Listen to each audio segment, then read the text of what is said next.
It was supposed to be the happiest night of her life. The moment every little girl dreams about. White dress, flower petals, a man who promised forever.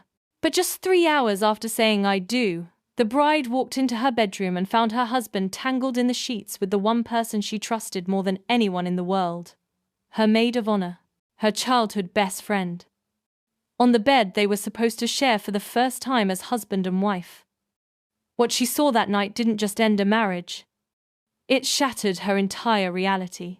And what happened next would leave an entire town asking one question: how could anyone do this? Before we go any further, let us know in the comments where you're watching from. We'd love to hear from you.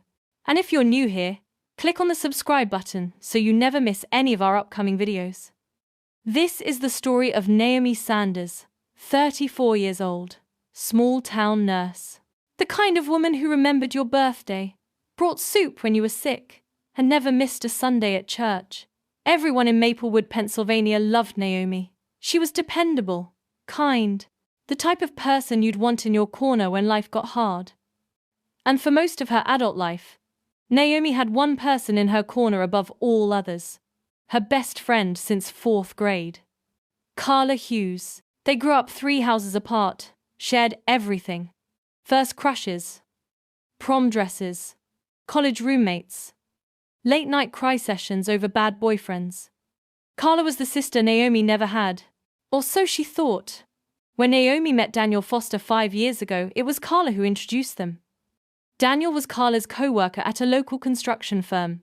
Tall, charming, had that easy smile that made you feel like you'd known him forever. Carla threw a barbecue one summer evening and practically pushed Naomi into Daniel's arms. She even joked about it later. "I'm playing matchmaker," she'd said with a grin. "You two are perfect for each other." And for a while, it really did seem perfect. Daniel was everything Naomi had been waiting for. He texted her good morning every single day, brought her coffee on her double shifts at the hospital, planned surprise weekend trips to the mountains. He got along with her family. Her friends adored him.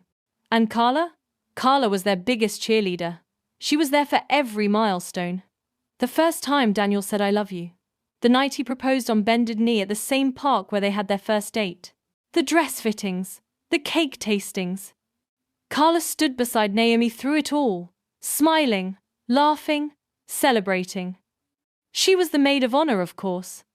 There was never any question. Naomi couldn't imagine anyone else standing beside her on the most important day of her life. But if Naomi had looked a little closer, she might have noticed the cracks.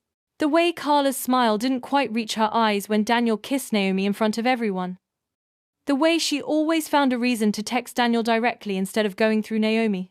The way she'd linger just a little too long when Daniel hugged her goodbye.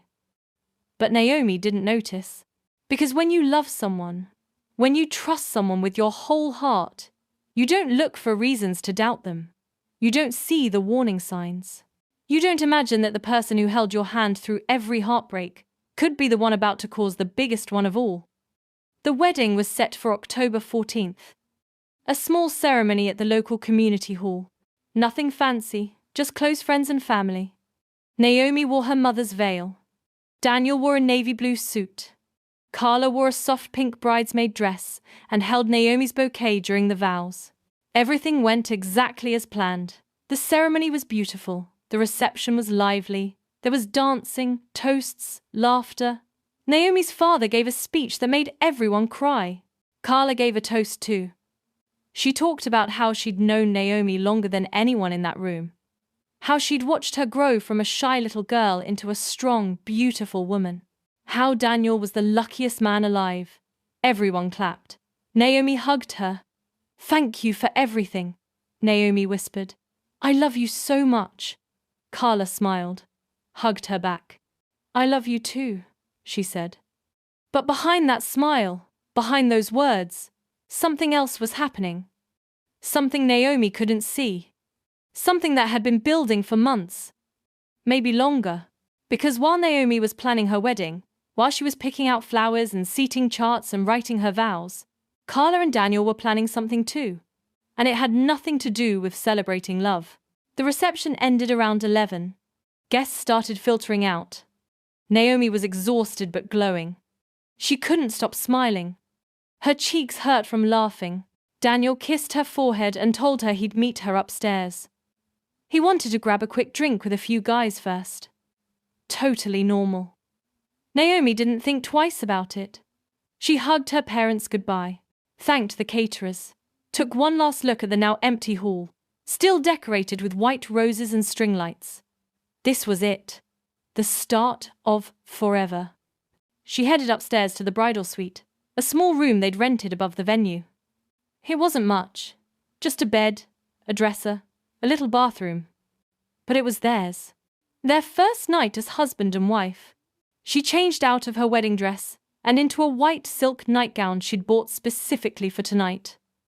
Lit a few candles. Sat on the edge of the bed.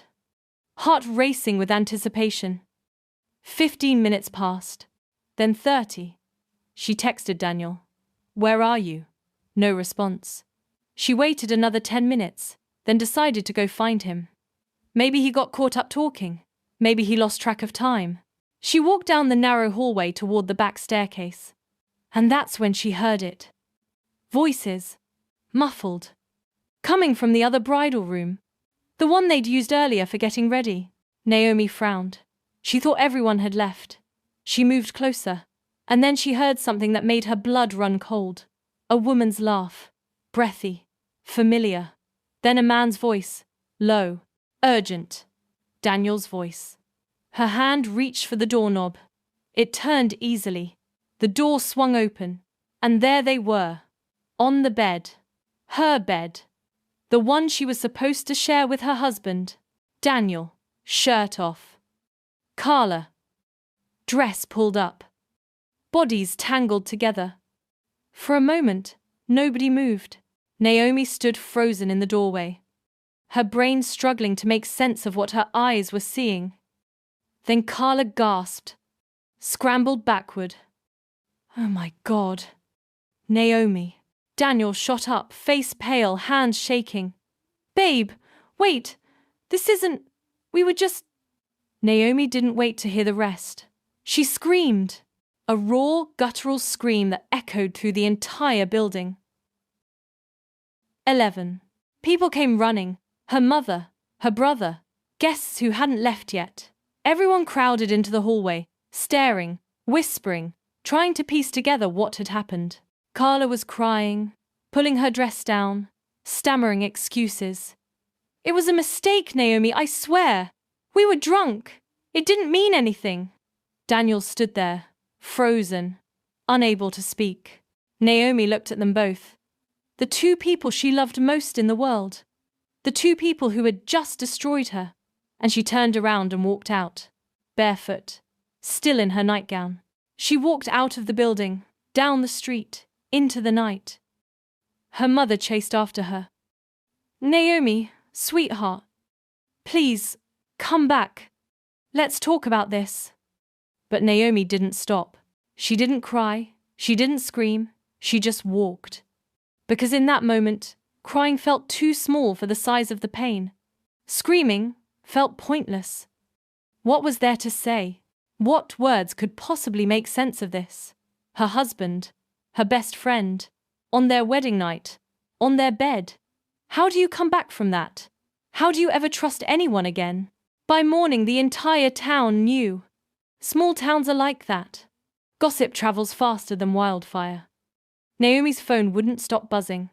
Texts, calls, Facebook messages. Everyone had an opinion. Some people were outraged on her behalf. Others whispered that maybe she'd been too naive, too trusting. A few even suggested she must have done something to push Daniel away. Naomi turned her phone off. She stayed at her parents' house, didn't leave her old childhood bedroom for 3 days. Her mother brought her food. She barely touched it. Her father wanted to drive over to Daniel's place and, quote-unquote, have a conversation. Naomi begged him not to. What's the point, Dad? It's done. It's over. But it wasn't over. Not even close. Because Daniel wouldn't leave her alone. He showed up at her parents' house, knocked on the door, begged to talk. Naomi, please! I made a terrible mistake. I was drunk. I wasn't thinking. It meant nothing. Carla, too. She sent Naomi dozens of texts, called from different numbers when Naomi blocked her. I'm so sorry. I hate myself. Please don't throw away our friendship over this. I love you. It was one mistake. One mistake. As if betrayal could be measured in singular moments. As if years of trust could be rebuilt with an apology. Naomi didn't respond to either of them. But the town wouldn't let it go. Everywhere she went, people stared, whispered. A few people tried to be supportive. Others were just nosy. At the grocery store, an older woman approached her in the cereal aisle. I heard what happened, honey. Men are dogs. You're better off without him. At the gas station, a former classmate smirked. Guess you should have kept a closer eye on your man, huh? Naomi stopped going out. She called in sick to work. She spent her days in bed, staring at the ceiling, trying to understand how her life had fallen apart so quickly. Picture 19. And then, 2 weeks after the wedding, something strange happened. Carla disappeared. At first, nobody thought much of it. Carla had always been flighty, impulsive, but when she didn't show up for work for 3 days straight, her boss called her emergency contact. Naomi's mother. We can't reach Carla. Do you know where she is? Naomi's mother didn't know. Nobody did. Carla's car was parked outside her apartment. Her phone went straight to voicemail. Her apartment door was locked, but when the landlord opened it, everything seemed normal. No signs of struggle. No note. She was just gone. People started talking. Speculation ran wild. Some said she'd fled out of guilt. Others wondered if something more sinister had happened. And then the rumors started pointing in a new direction. Toward Naomi. Did you hear? Carla's missing. And Naomi was the last person to see her. I heard they had a huge fight. Maybe, Naomi snapped. I mean, can you blame her? Naomi heard the whispers, felt the eyes on her, and for the first time since that horrible night, she felt something other than sadness. She felt anger, because even now, even after everything, she was the one being blamed. The victim was becoming the suspect. And that's when the police got involved. Before we go any further, let us know in the comments where you're watching from. We'd love to hear from you. And if you're new here, click on the subscribe button so you never miss any of our upcoming videos. Detective Marcus Liu was assigned to the case. He was methodical, calm. He'd seen enough in his 20 years on the force to know that people were rarely what they seemed. He started with the basics. When did you last see Carla Hughes? Naomi sat across from him in the small interrogation room at the Maplewood Police Department. Her hands were folded in her lap. Her voice was steady. The night of my wedding. The night she slept with my husband. Detective Liu nodded. Did you speak to her after that night? No. Did you threaten her? No. Did you want to? Naomi looked him in the eye. Of course I did. She ruined my life. But I didn't do anything to her. The detective believed her. But belief wasn't evidence. And the more he dug, the stranger things became. Carla's phone records showed dozens of calls and texts to Daniel in the weeks leading up to the wedding. Some of them late at night. Some of them while Naomi was at work. The messages were flirty, explicit, planning meetups, talking about how they had to be careful, how Naomi couldn't find out. But there was something else. A message sent the morning of the wedding, from Carla to Daniel. Tonight. After everyone leaves. Our room, Daniel had responded. Are you sure? Carla wrote back. She'll never know. It's perfect. The detective showed Naomi the messages. She stared at the screen, her stomach twisting. It wasn't just a drunken mistake. It wasn't spontaneous. They'd planned it. They'd planned to betray her on her wedding night, in the room right next to hers. The detective watched her reaction carefully. How does that make you feel? Naomi's voice was hollow. Like I never knew either of them at all. The investigation continued. Daniel was questioned. He admitted to the affair. Said it had started about 6 months before the wedding. He claimed it was just physical. That he still loved Naomi. That he never meant to hurt her. But when asked about Carla's disappearance, he insisted he had no idea where she was. He seemed genuinely confused. Worried, even. She texted me 2 days after the wedding, he told the detective. Said she needed space, that she was going to stay with a friend out of state for a while. I haven't heard from her since. The detective pulled the text. It was real, sent from Carla's phone. But when they traced the location, it pinged from a cell tower just outside Maplewood, not out of state. Someone was lying. The detective expanded the search, talked to Carla's co-workers, her neighbors, her family. Her mother lived 2 hours away and hadn't heard from her in weeks. That's not like her, she said, wringing her hands. She calls me every Sunday. Every single Sunday. And then came the breakthrough. A security camera at a gas station on the edge of town had captured footage from the night Carla supposedly left. The timestamp read 2:47 a.m., 3 days after the wedding. The video showed a woman who looked like Carla getting into a car. But she wasn't alone. There was someone in the driver's seat.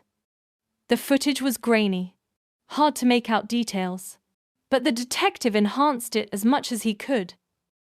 And when he did, he saw something that changed everything. The driver was a woman, and she looked a lot like Naomi. Naomi was brought back in for questioning. This time, the tone was different. Detective Liu placed a printed screenshot of the gas station footage on the table in front of her. This was taken 3 nights after your wedding. Is that you? Naomi leaned forward, squinting at the image. It's hard to tell, but no, that's not me. Where were you that night? At my parents' house. Asleep. Can anyone verify that? My mum, I guess. But she was asleep too. The detective leaned back in his chair. Naomi, I want to believe you, but this doesn't look good. Naomi's hands trembled. I didn't do anything to her. I swear. Then who did? I don't know. The room was silent for a long moment. Then the detective asked the question that had been weighing on him since the start. Do you think Carla might have staged her own disappearance? Naomi blinked. What? Think about it. She's humiliated. The whole town knows what she did. She's lost her job, her reputation. Maybe she wanted to start fresh somewhere else. And maybe she wanted to make sure you took the fall for it. Naomi stared at him. That's crazy. Is it? Because the more I look into this, the more it feels like someone's trying to frame you. And the only person with a motive to do that is Carla. Naomi didn't want to believe it. But deep down, a part of her wondered. Could Carla really be that vindictive, that calculated? The detective continued digging. He pulled Carla's bank records. Found a withdrawal of $8,000 2 days before she vanished. Cash. Untraceable. He checked her social media. She deleted all her accounts the day after the wedding. He interviewed her ex-boyfriend. Guy said Carla had always been obsessed with control. With winning. She hated losing, he said. And she really hated being the bad guy. If people were mad at her, she'd find a way to flip the script. Make herself the victim. The pieces were starting to come together. But there was still one major problem. If Carla had faked her disappearance, where was she now? And then, 6 weeks after she vanished, Carla walked into the Maplewood Police Department. Carla looked different, thinner. Her hair was shorter, dyed darker. She wore sunglasses, even though it was overcast. She walked up to the front desk and said quietly, I need to speak to someone about my case. Within an hour, Detective Liu was sitting across from her. Where have you been? Carla folded her hands on the table. I've been hiding. From who? From Naomi. The detective raised an eyebrow. You're telling me you've been hiding from the woman whose life you destroyed? Carla's voice cracked. You don't understand. She threatened me. After the wedding. She said she'd make me pay. I was scared. I didn't know what she'd do. The detective pulled out his notes. Funny, because Naomi said she never spoke to you after that night, and we have no record of any threats. Carla hesitated. Then she changed her story. Okay, fine. She didn't threaten me directly, but I could see it in her eyes. She wanted me gone. So I left. I thought if I disappeared for a while, things would calm down. But then I heard people thought I was dead, that Naomi was a suspect. I couldn't let that happen. The detective studied her carefully. So you came back to clear her name? Carla nodded. I came back to tell the truth. Which is? Carla took a deep breath. It wasn't just me and Daniel. There was someone else involved. Someone who wanted Naomi to find us that night. The detective leaned forward. Who? Carla looked down. Daniel's ex-girlfriend. A woman named Rachel. She'd been obsessed with him for years. She knew about me and Daniel. She encouraged it. She's the one who suggested we use the bridal room. She said it would be poetic. That Naomi deserved it for stealing him. The detective's jaw tightened. And you went along with it? Carla's eyes filled with tears. I was stupid. I was jealous. I thought if Naomi saw us together, she'd leave him, and maybe he'd finally see me, but it backfired. And Rachel threatened me. Said if I told anyone, she'd make sure I disappeared for real. So I ran. The detective didn't buy it. Not entirely. But he followed the lead. He tracked down Rachel Moore. She worked at a law office 2 towns over. When confronted, she denied everything, laughed it off, called Carla a liar. But her phone records told a different story. She'd been in contact with Carla, and with Daniel. And on the night of the wedding, her phone pinged near the venue. She'd been there. The detective brought her in. Rachel was calm, cold, almost amused.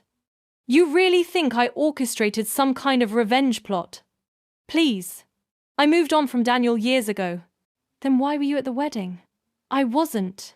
Your phone was. Rachel's smile faded. I want a lawyer.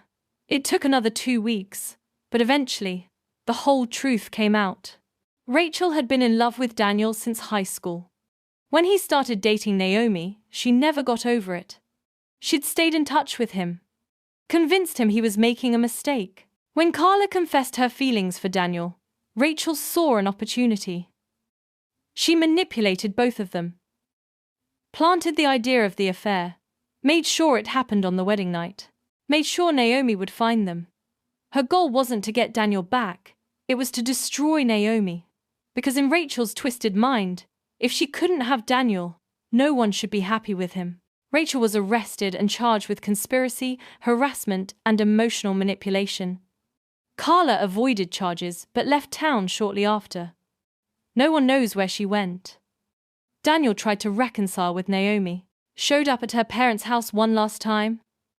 I was manipulated too, he said. I'm a victim in this. Naomi looked at him.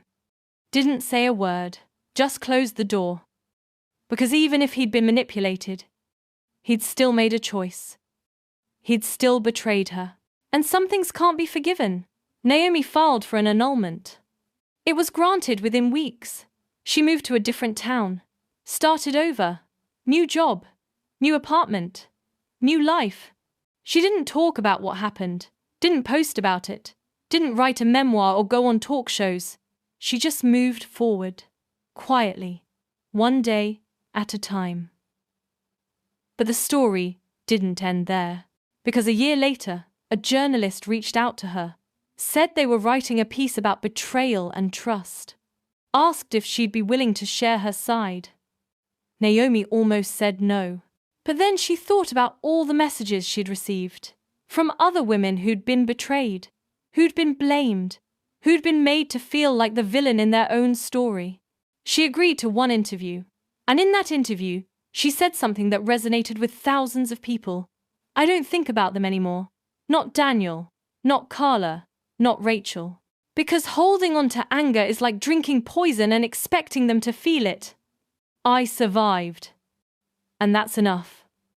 The article went viral. Naomi's story was shared across social media.